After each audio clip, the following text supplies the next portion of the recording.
ओम नमः शिवाय। मैं हूं ज्योतिषाचार्य के एम सिन्हा और एस्ट्रो तक पर जुड़े हुए सभी दर्शकों का बहुत बहुत स्वागत करता हूं। देखिए, आज के वीडियो में हम समझेंगे अंतिम लग्न अर्थात मीन लग्न का वार्षिक राशिफल वर्ष 2024 इनका कैसा बीतेगा। आइए हम इस वीडियो में समझते हैं। लगभग 48 ट्रांजिशंस इस साल होंगे, जिसमें चंद्रमा का ट्रांजिशन को नहीं ऐड किया गया है। चंद्रमा की बात किया जाए तो प्रत्येक एक दिन में कहा जाए नहीं, प्रत्येक दिन उसका नक्षत्र परिवर्तन होता है, सवा 2 दिन में राशि परिवर्तन होता है और पूरे महीने में 12 ट्रांजिशन तो केवल चंद्रमा का होता है। 12 मंथ में 144 ट्रांजिशन चंद्रमा का होता है, इसलिए चंद्रमा के ट्रांजिशन को दैनिक राशिफल में ही समझा जाता है। वर्षफल को कैसे समझा जाए, क्योंकि सारे ग्रहों को अगर आप मिक्स कर दीजिए तो कॉम्प्लेक्सिटी इतनी ज़्यादा हो जाएगी कि आप कैलकुलेट नहीं कर पाएंगे। इसलिए बेटर होगा कि सामान्य लोग को भी अच्छे तरीके समझ में आ जाए पॉइंट टू पॉइंट। तो दीर्घकालीन जितने भी ग्रह होते हैं उन पर आपको ज़्यादा फोकस करना चाहिए। और दीर्घकालीन ग्रहों की अगर बात किया जाए तो 4 ग्रह ऐसे होते हैं जिनका ट्रांजिशन जल्दी नहीं होता है। उसमें सबसे धीमे ट्रांजिशन जो होता है वो शनिदेव का होता है। इसके अलावा शनिदेव के अलावा जो राहु केतु है, इनका ट्रांजिशन 18 महीने पर होता है। देवगुरु बृहस्पति जो आपके लग्नेश भी हैं और साथ में आपके दशमेश भी हैं, इन दोनों मतलब जो बृहस्पति देव है ये लगभग 11 महीने के बाद राशि परिवर्तन करते हैं। वर्ष 2024 में इनका राशि परिवर्तन होगा, जबकि शनिदेव का नहीं होगा, राहु और केतु का नहीं होने वाला है। इसके बाद हम इस पूरे वीडियो में ये समझने की कोशिश करेंगे कि ये जो वर्ष आपका 2024 का बीतने वाला है, ये आपके हेल्थ, वेल्थ और आपके जितने भी इम्पॉर्टेंट फैक्टर्स होते हैं, जैसे कार्य व्यवसाय हो गया, जीवन साथी का सहयोग हो गया, परिवार की स्थिति हो गई, धन के संचय को लेकर, यात्राओं को लेकर, धर्म के प्रति झुकाव को लेकर, प्रेम प्रसंग को लेकर और मकान या भूमि वाहन में निवेश से लाभ होगा या नहीं होगा, माता पिता का सहयोग कितना मिलेगा, भाई बहनों के साथ कैसे रिलेशन होंगे, इन सभी चीज़ों को इस वीडियो में आप समझिएगा। तो सबसे पहले हम बात करेंगे जो मीन लग्न वाले जातक हैं। जब वर्ष का प्रारंभ होगा तो राहु लगन में रहेंगे, केतु सप्तम भाव में रहने वाले हैं। लगन मीन है, मीन में राहु देव उपस्थित रहेंगे, केतु कन्या में रहेंगे और सप्तम भाव में रहेंगे। इसके अलावा शनिदेव जो रहेंगे, जो आपके लग्नेश हैं, सॉरी जो आपके द्वादशेश हैं, वो द्वादश भाव में अपने मूल त्रिकोण राशि में रहेंगे। और जो आपके लग्नेश हैं वो वर्ष के 2024 के 30 अप्रैल तक अभी भी लगन से द्वितीय भाव में, कारक भाव में है, लेकिन ये पराक्रम भाव में शिफ्ट हो जाएंगे, मेहनत के भाव में शिफ्ट हो जाएंगे। और वृषभ राशि में बृहस्पति देव का चेंज होना कितना आपको फायदा या नुकसान करेगा, इसको भी समझेंगे। देखिए, देवगुरु बृहस्पति क्योंकि आपके लगन के सबसे आपके लग्नेश हैं और आपको अपने लग्नेश की क्वालिटी बहुत अच्छे से समझ में आना चाहिए। जो बृहस्पति देव हैं उनके जो मित्र ग्रह होते हैं उसमें सूर्य को मित्र माना जाता है, चंद्र को मित्र माना जाता है और मंगल को मित्र माना जाता है, जबकि देवगुरु बृहस्पति शुक्र को शत्रु मानते हैं। शनि देव के साथ बृहस्पति को कोई परेशानी नहीं है, बृहस्पति देव के साथ शनि को कोई परेशानी नहीं है। लेकिन एक महत्वपूर्ण बात जो रिसर्च एंड डेवलपमेंट में सीखने को मिली है कोविड के बाद से, कि बृहस्पति शनि की जो युति होती है बहुत ही खराब युति होती है और ये युति दीर्घकालीन प्रभाव देता है, बहुत ही लंबे समय तक नकारात्मक प्रभाव देता है, पॉजिटिव प्रभाव तो नहीं देता, नकारात्मक ही कोविड के बाद समझ में आया। मैं कोविड की क्यों बात कर रहा हूँ, क्योंकि वर्ष 2020 में अगर आप देखिएगा तो शनि देव के साथ बृहस्पति देव जाकर बैठे हुए थे। बृहस्पति नीचस्थ थे लेकिन शनि ने नीचभंग किया था, लेकिन फिर भी बृहस्पति को पकड़ कर रखा हुआ था अपने साथ। और बृहस्पति 5 भावों के कारक होते हैं, ये आप लोगों को पता होगा। द्वितीय भाव, पंचम भाव, नवम भाव, दशम और एकादश, इनके कारक भाव माने जाते हैं। और ये कारक भाव होने के कारण सबसे ज़्यादा प्रभाव अगर किसी की भी कुंडली पर पड़ता है तो वो देवगुरु बृहस्पति का प्रभाव पड़ता है। देवगुरु बृहस्पति पीड़ित हो गए शनि के साथ और कोविड जैसी महामारी भी फैली। और जैसे ही शनि के राशि से निकल कर ये अलग हुए, अपने मीन राशि में पहुंच गए, कोविड की कंडीशन धीरे धीरे कम होने लगी। और पिछले कई दिनों से आपने न्यूज़ भी सुना होगा, कोविड के केसेस बढ़ रहे हैं। वो इसलिए हो रहा है क्योंकि शनिदेव की जो नीच दृष्टि पड़ रही है वो अभी भी वक्री बृहस्पति पर पड़ रही है, ये भी एक रीज़न है। तो अभी भी किसी प्रकार की लंबी बीमारी जैसे कोविड वाली चली थी, इस तरीके की या कोई भी रहस्यमय बीमारी जैसा आपने चाइना वगैरह में सुना था, निमोनिया टाइप की जो बीमारी स्टार्ट हुई थी, इसके भी बढ़ने की संभावना अधिक से अधिक होगा। तो 30 अप्रैल 2024 तक होगा। उसके बाद बृहस्पति देव जो रहेंगे शनिदेव से काफ़ी दूर हो जाएंगे और उनका प्रभाव, शनि का जो प्रभाव रहेगा वो बृहस्पति पर नहीं रहेगा। बृहस्पति देव शुभ अवस्था में आपको ज्ञान की प्राप्ति कराते हैं, लगन भाव में दिशा बली होते हैं, कफ के कारक होते हैं। और इनको 2 राशियां मिली हैं जिसमें जो इनकी प्रिय राशि है वो मीन राशि है, जल तत्व है, जल तत्व के अधिष्ठाता है ये। और निश्चित रूप से कहा जाए तो मीन राशि में इनका गोचर तो होना नहीं है, क्योंकि ऑलरेडी मीन से ये बाहर निकलकर मेष में आए थे और मेष से बाहर निकलकर ये अब वृषभ में जाने वाले हैं। तो सबसे पहले हम बात करते हैं कि जो देवगुरु बृहस्पति हैं उसका प्रभाव वर्ष 2024 में मीन लग्न वाले जातकों पर कैसा पड़ेगा। तो सबसे पहले हम ये देखेंगे कि जो देवगुरु बृहस्पति हैं वो कहाँ पर बैठे हुए हैं, आपकी बॉडी कहाँ पर बैठी है। क्योंकि लगन मतलब आपकी बॉडी हो गई, साक्षात आपका जो फिजिकल स्ट्रक्चर है, जो आप खुद हैं। लग्नेश मतलब जो आपके बॉडी को कंट्रोल करके रखता है, जिससे आप बने हुए हैं। सभी लोग किसी ना किसी ग्रह से बने होते हैं, ये ज्योतिषीय रूप से कहा जाता है।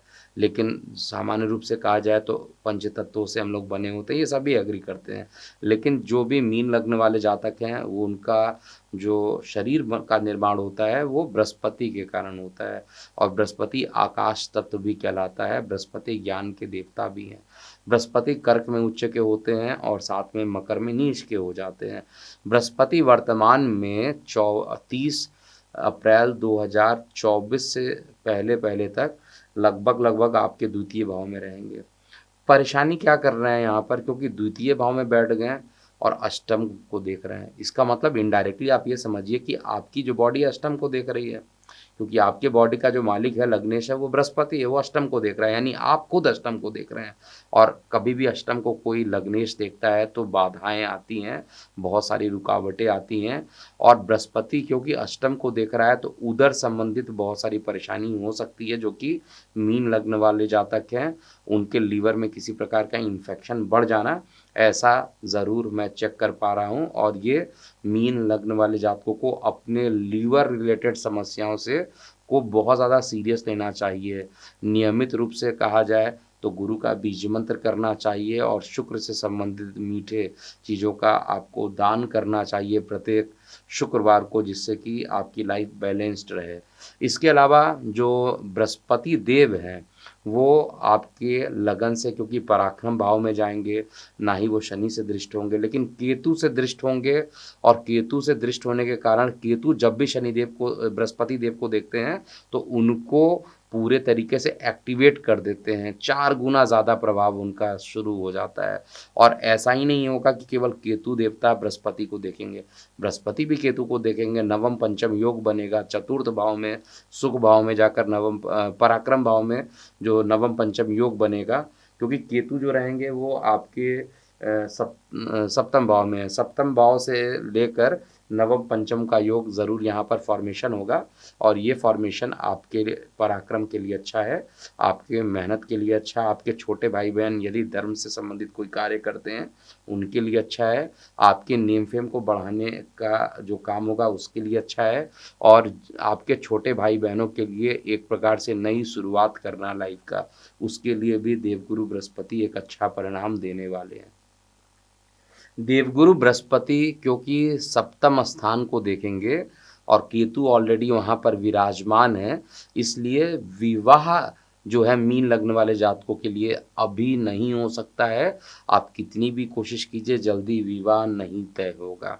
ये जो फैक्ट है उसको एक्सेप्ट करना पड़ेगा कि परेशानी होगी, क्योंकि बृहस्पति का जो काम होता है वो ज्ञान का होता है और मैरिज लाइफ के लिए जो कारक होते हैं वो शुक्र देव होते हैं। तो जो शुक्र का काम है वो बृहस्पति थोड़ी ना करेंगे। और साथ में केतु को भी देखेंगे तो एक्टिवेटेड केतु से भी रहेंगे, और केतु को देखेंगे तो निश्चित रूप से अगर आपकी मैरिज हो चुकी है तो आप भी धार्मिक रहेंगे, आपके जीवन साथी भी धार्मिक रहेंगे, और कई प्रकार के धार्मिक कार्यों में आप लोगों का इन्वॉल्वमेंट बढ़ा चढ़ा रहेगा।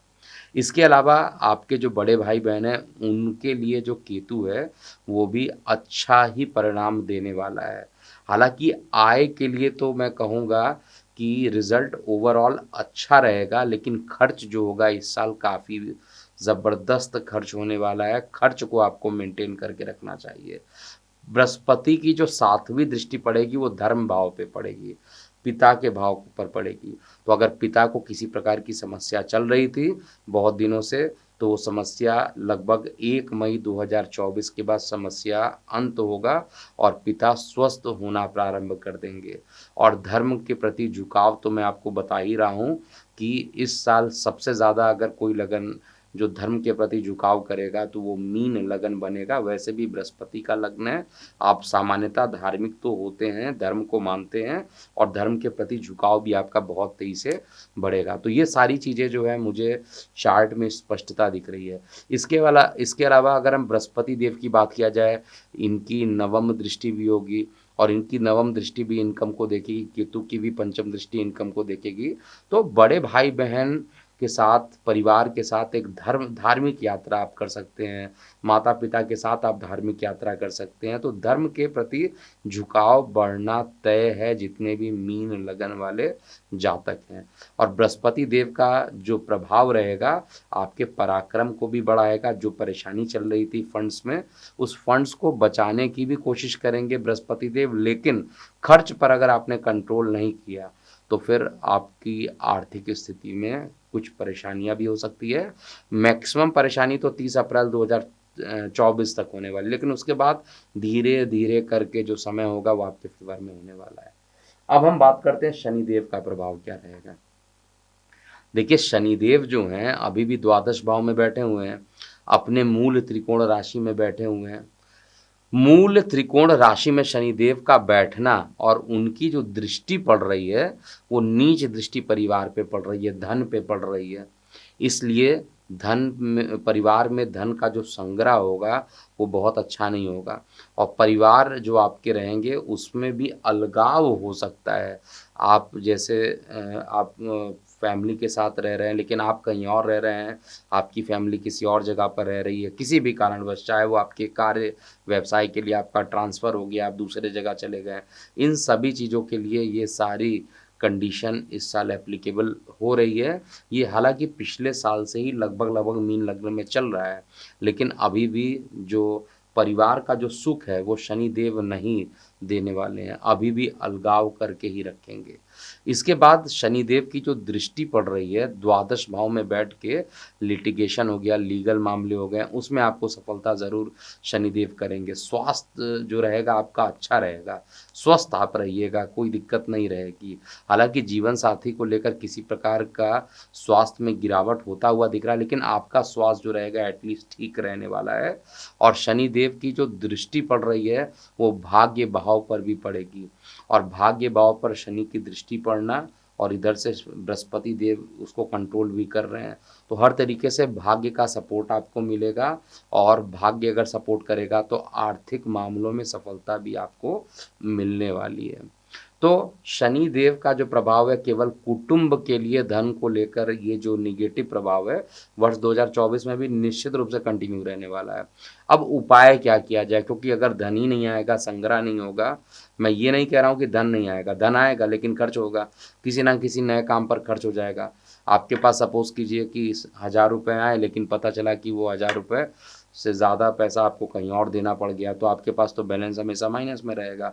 तो वर्ष 2024 में भी यही होने वाला है और उस पर भी कुछ ऐसी चीज़ें हैं जिसको आप रोक नहीं सकते। आप अपने ईएमआईज़ को नहीं रोक सकते हैं जो आप लगातार पे करते हैं, आप अपने घर के खर्च को नहीं रोक सकते हैं, आपके जो फिक्स्ड कॉस्ट हैं उसको आप रोक नहीं पाइएगा और सैलरी के इंक्रीमेंट का जो चांसेस है वो हालांकि 1 मई 2024 के बाद तेजी से बढ़ेगा क्योंकि बृहस्पति पराक्रम में रह के इनकम को बढ़ाने की कोशिश करेंगे तो उस समय इनकम बढ़ने की संभावना बहुत ज़्यादा दिखाई दे रही है।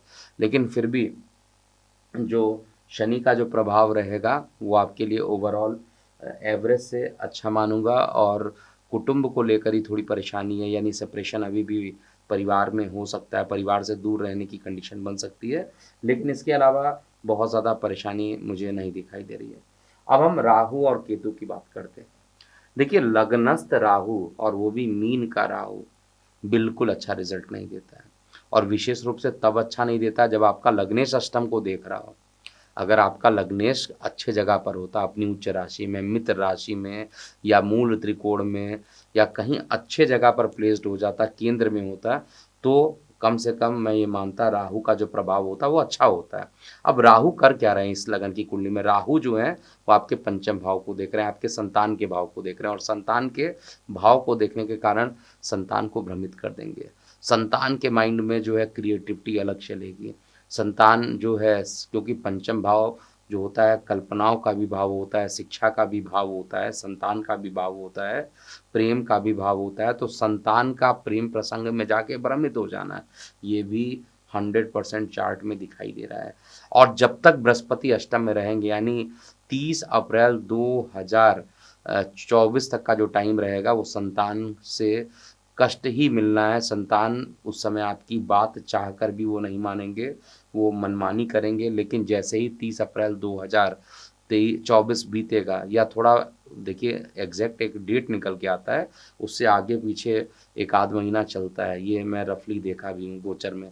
तो ऑफिशियली कहा जाए तो 1 मई 2024 के बाद संतान को अपनी गलतियों का एहसास होगा और यही गलती जो रहेगी, गलतियों का जो एहसास रहेगा वो आपके संतान के लिए अच्छा है, क्योंकि एक ही चीज़ होना चाहिए, गलतियां हो तो सुधार लेना ही सबसे बड़ा जिम्मेदारी होता है। आज के समय में गलती कर रहे हैं और मान नहीं रहे हैं, गलती पे गलती करते जा रहे हैं, तो ऐसे ग्रोथ नहीं होता है।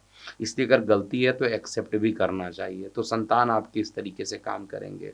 राहु संतान को भ्रमित करने की कोशिश करेंगे और इस समय राहु ही सबसे ज़्यादा नकारात्मक प्रभाव आपको भी दे रहे हैं। हालांकि आपके नेम फेम को बढ़ाने के लिए राहु पूरा काम कर रहे हैं। आप अपने व्यक्तित्व पे बहुत ज़्यादा खर्च करेंगे, आप अपने पर्सनालिटी को डेवलप करने में ज़्यादा पैसा खर्च करेंगे, संतान पे बहुत ज़्यादा पैसा खर्च करेंगे, लेकिन संतान का जो प्रभाव होगा, संतान का जो रिजल्ट रहेगा वो ओवरऑल निगेटिव ही रहने वाला है, बहुत पॉजिटिव यहाँ पर नहीं रहने वाला है। धर्म के कार्य में भी जो राहु देवता हैं वो छोटी मोटी यात्रा आपको लगातार कराते रहेंगे। 2024 में छोटी मोटी यात्रा, धार्मिक यात्रा तो होनी ही होनी है हर तरीके से देखा जाए, चाहे गुरु का नवम पंचम योग बनता हो, चाहे शनि की दृष्टि नवम पे पड़ती हो या बृहस्पति की दृष्टि नवम पे पड़ती हो या राहु की नवम पे दृष्टि पड़ती है, हर तरीके से देखा जाए तो वो उस भाव पर जो रिजल्ट पड़ रहा है वो निश्चित रूप से छोटी मोटी यात्राएं होनी ही होनी है। और ये इन यात्राओं में कुछ कुछ परेशानी भी राहु देवता करेंगे। सबसे ज़्यादा अगर इस समय आपको कोई परेशान कर सकता है तो वो राहु ही कर सकता है। अब उपाय क्या करना चाहिए? क्योंकि हम लोग ने अभी जो बात किया कि 4 जो बड़े ग्रह हैं उसमें केवल बृहस्पति देवता का तो ओवरऑल 1 मई के बाद प्रभाव ठीक हो जाएगा, शुभ हो जाएगा और तब तक शुक्र का दान आपको करना चाहिए, ये ऑलरेडी बता चुका हूँ। इसके अलावा केतु का बहुत खराब प्रभाव नहीं है, राहु का प्रभाव दीर्घकालीन है तो उसको एक्सेप्ट करना पड़ेगा, लेकिन जो राहु का प्रभाव है उसको आप कंट्रोल में कर सकते हैं।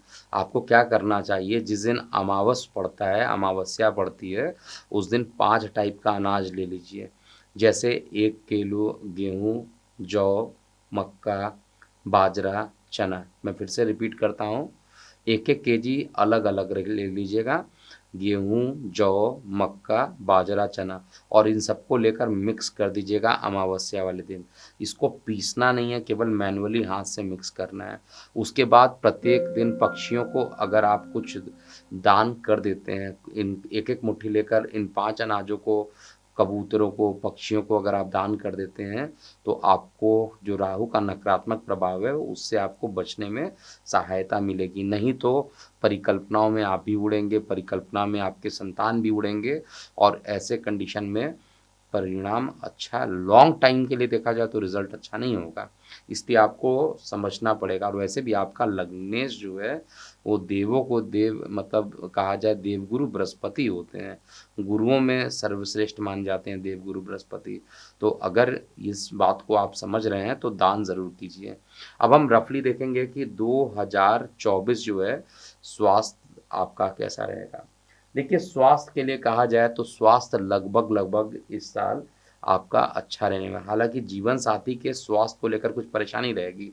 आपका स्वास्थ्य अच्छा रहेगा और लगभग जीवन साथी के साथ जो है संबंध आपके बीच-बीच में बनते खराब होते रहेंगे, लेकिन मैक्सिमम टाइम देखा जाए तो अगर मैं 12 महीने की बात करूँ तो लगभग 9 से 10 महीने संबंध अच्छे रहेंगे। 1 आध 2 महीने थोड़े कॉन्ट्राडिक्शन वाले दिख रहे हैं, विशेष रूप से जब बुध देवता अष्टम में रहेंगे या द्वादश में रहेंगे तो ज़्यादा परेशानी करेंगे। इसके अलावा आपका जो भाग्य रहेगा वो पूरा सहयोग 30 अप्रैल 2024 के बाद बहुत तगड़ा भाग्य का सहयोग मिलने वाला है और कर्म स्थान को लेकर आपका स्थायित्व अभी भी बना रहेगा। जॉब अगर आप सर्च कर रहे हैं तो अभी जॉब नहीं मिलेगा जब तक गुरु अष्टम को देख रहे हैं, तब तक वो परेशान करेंगे।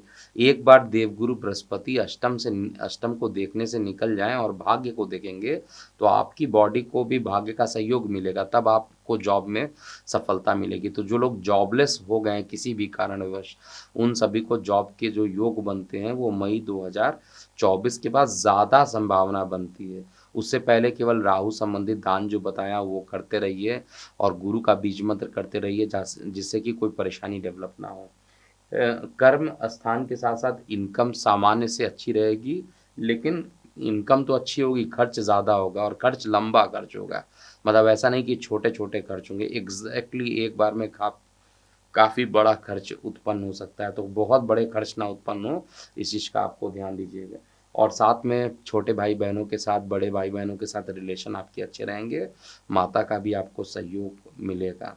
पिता के स्वास्थ्य में रिकवरी भी होगी, लेकिन संतान को लेकर जो परेशानी है, संतान की परिकल्पनाएँ जो हैं, वो आपकी वैचारिक धारा से मिलेगी नहीं। आप बार-बार संतान को कहेंगे कि पढ़ाई करो, लेकिन संतान उस बात को मानेंगे नहीं। लेकिन यही बृहस्पति देव ये संतान को इस साल 2024 में एक रिज़ल्ट भी देंगे और बताएँगे कि आपको डिसिप्लिन में रहना पड़ेगा, अगर लाइफ़ में आगे कुछ करना है। प्रेम संबंध की बात किया जाए तो प्रेम संबंध में प्रगाढ़ता इस साल भी बनी रहेगी और विवाह के लिए कहा जाए तो समय मीन लग्न वाले जातकों के लिए अच्छा है। 2024 एटलीस्ट नहीं, अगर विवाह करना है तो 30 अप्रैल 2024 से पहले कीजिए। उसके बाद तो योग बहुत ज़्यादा गुरु के नवम पंचम केतु के साथ योग बनने के कारण नहीं होते हैं। तो अभी के लिए इतना ही। मैं हूँ एस्ट्रोलजर KM सिन्हा। ओम नमः शिवाय। एस्ट्रो तक ऐप पर आपको मिलेगा भविष्य से जुड़े हर सवाल का जवाब। डाउनलोड कीजिए एस्ट्रो तक ऐप और चुटकी में जुड़िए इंडिया के बेस्ट एस्ट्रोलॉजर से।